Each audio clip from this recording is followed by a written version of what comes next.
Hey, good morning, good morning. It's Reggie Pegues here, the Prospering Dad. It's Wednesday. It's Wednesday. I hope you guys are having a great midweek so far. It's a great day. It's a wonderful day, and I'm happy to be here with you. Um, as always, if you're on and following me on YouTube, we're now over here on Facebook Live. So indulge me as I acknowledge people as they come on. As you come on, type in the comments and let me know where you're viewing from. Let me know where you are viewing from. Type hashtag live if you're watching live, a hashtag replay if you're watching the replay. Good morning. It's Salika. Isn't it your birthday, I believe? If it's your birthday, type in the comments. I think it's your birthday. Your birthday just passed. I hope I got that right. If it's your birthday, happy birthday. Or a happy belated birthday, whichever one it is. But type in the comments, let me know. So, today, hey, Ryan, my boy Ryan, good morning. What's going on? What's going on? That you and that beautiful family and that awesome business that you're building. So, as I was saying, today, we're going to talk about we're not perfect and it's okay. Hey, Alicia, good morning. How are you doing? We're going to talk about we're not perfect and it's okay. We're not perfect and it's okay. Now, the question I have for you is, can you change your perspective? Can you change the way you currently may see yourself? Particularly if it's not favorable, particularly if it's not positive. Can you change the way you see yourself? Can you change your perspective? Man, I miss you too. We got to get together. So, yeah, we want to talk about it's not perfect. So one of the things that I've come across recently, and I've recommended this book to you guys before, it's called Cybernetics, right? By Dr. Maltz, Maltz. This is a fascinating book because one of the things that I realized in terms of, in order for me to better serve the people that are assigned to me, the better I understand myself, the better I can serve people. The better I understand myself, the better I can help people. So one of the things that we do is we tend to beat ourselves up on a lot of different fronts. And we beat ourselves up because we are not fully aware of certain things as it relates to us in our pursuit of perfection. Now, the one things I want you guys to realize is that we're not perfect, nor will we ever be. But our mind is wired in such a way that we are always seeking answers. We're always looking to get better. We're always looking to improve. But what happens is that we generally begin to beat ourselves up because we create this false image of perfection. And when we don't attain it, it creates a level of frustration, which also creates a level of stress, and it goes into a lot of different areas. But when we can realize that we do have flaws, that we are imperfect, that we can embrace those things and yet still find things that are worthy and noteworthy within ourselves that we can be proud of, that we can understand that we're imperfect, but yet still we can still strive. We're imperfect, but yet we can still move forward. When we begin to embrace those things and we understand those things about ourselves, it takes away a lot of stuff. It moves a lot of stuff because we're trying to obtain something that we can never actually be. We will never be perfect. But because of the way that we're wired, we're always going to want to move forward. Our brain is designed to problem solve, to find solutions. So, and it's going to find a solution to whatever it is that you're feeding it. Okay? Like my friend here, Alicia Patterson. Alicia is so awesome. Okay?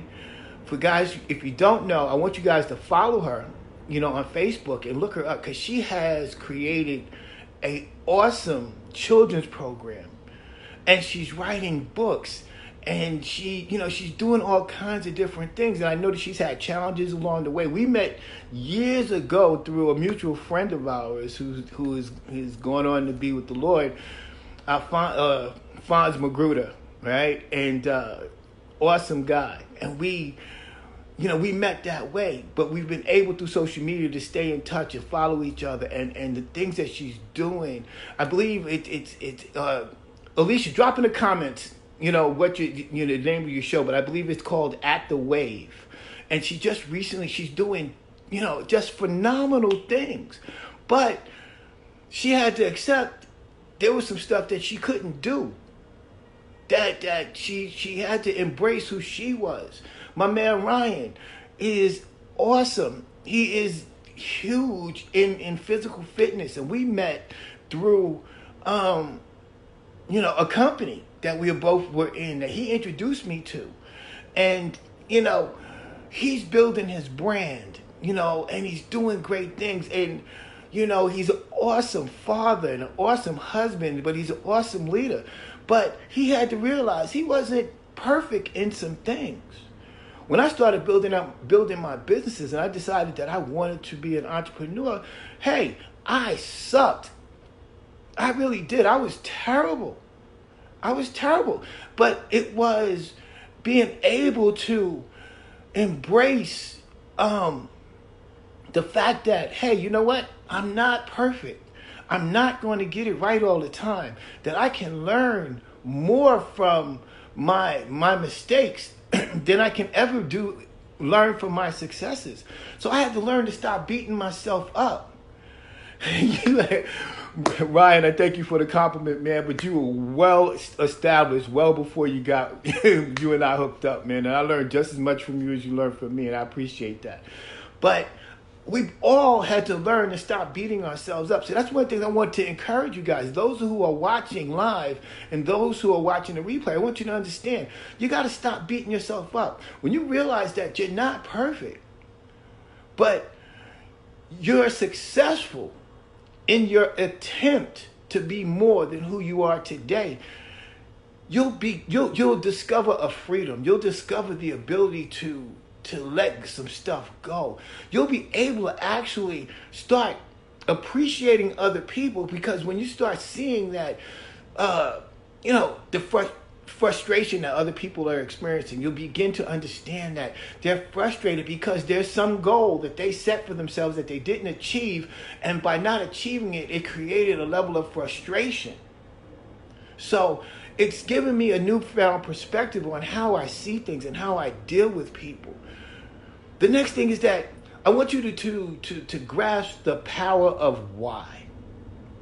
There are two things when we're children that some of the first words that we build into our vocabulary. The first word that we build in our vocabulary is no, because somebody's always constantly telling us no. Good morning, Anna Maria. When we're little, when we're first born, we're finding our way.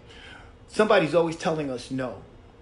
And it's really counterintuitive in a way, because they're telling us no because they're trying to protect us from something.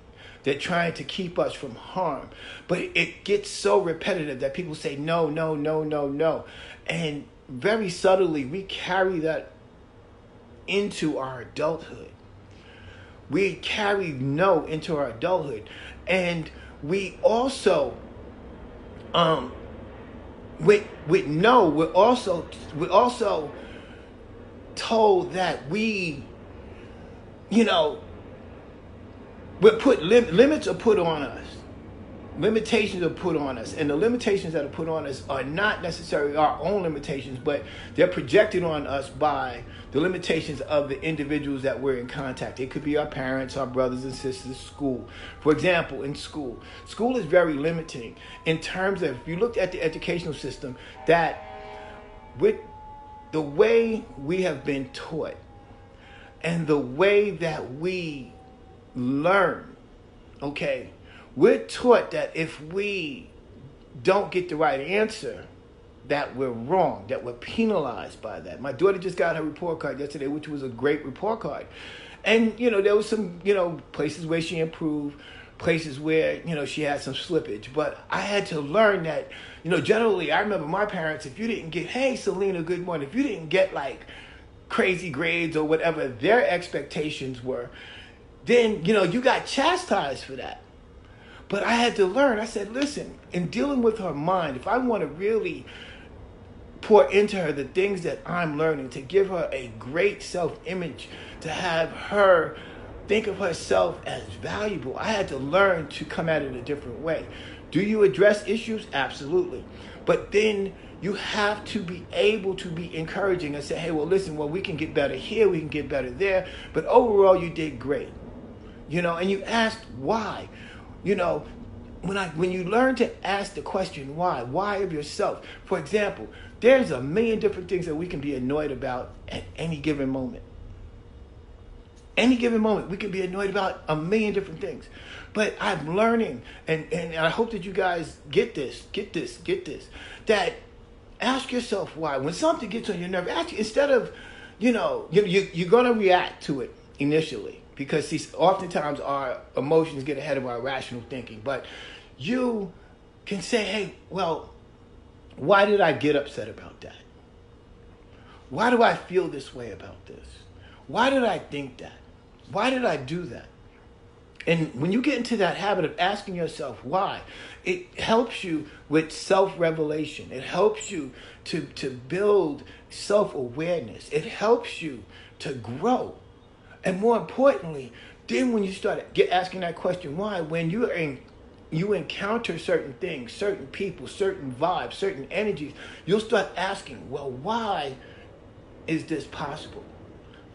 Case in point, if you understand that your energy, that you operate on a frequency, and we become what we think, right? We accept that as a principle. We become what we think, because the Bible says, again, as I always say, we call those things that be not as though they were, that so as a man thinketh, so is he.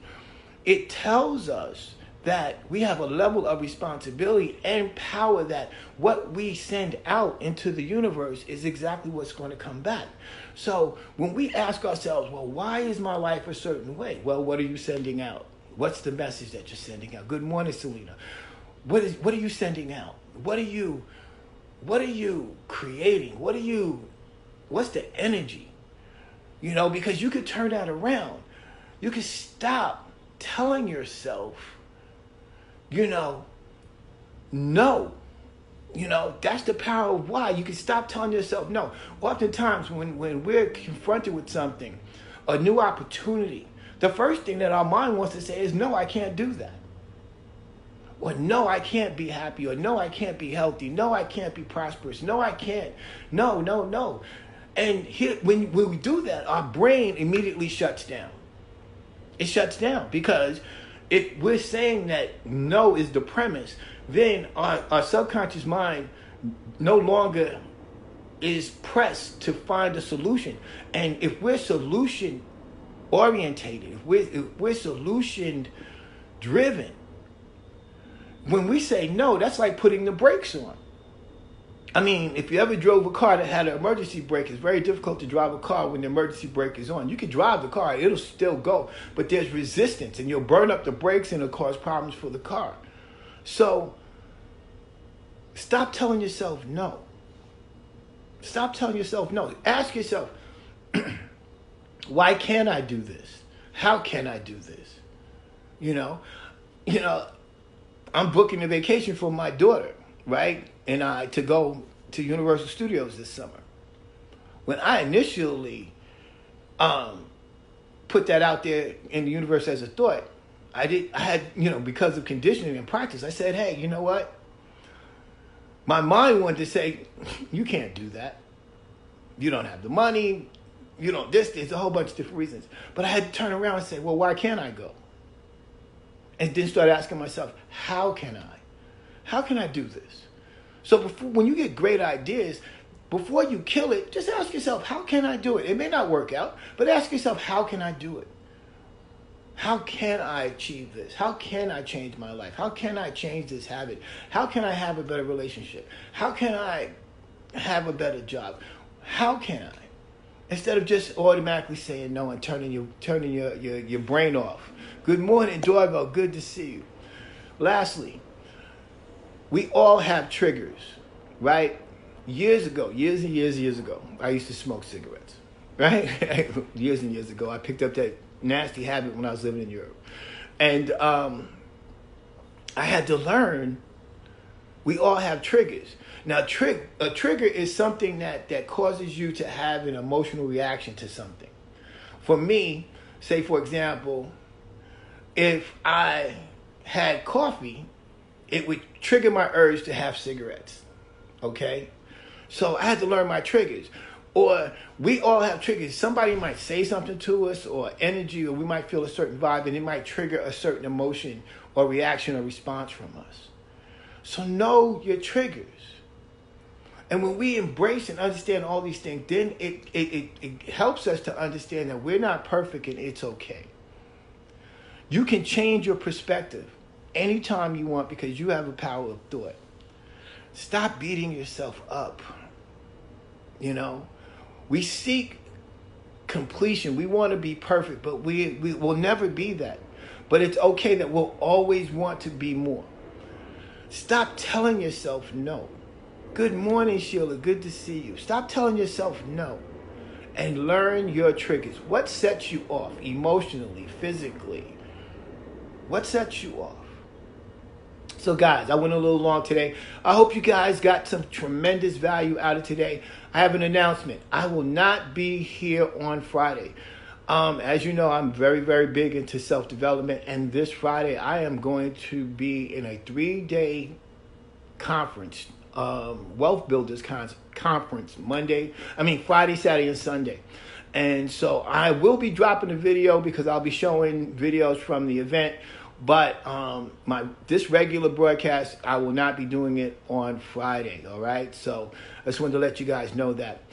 Hey, go over to my YouTube channel, Reggie, Reggie, Piggy, B Piggies, on YouTube. And like this video today.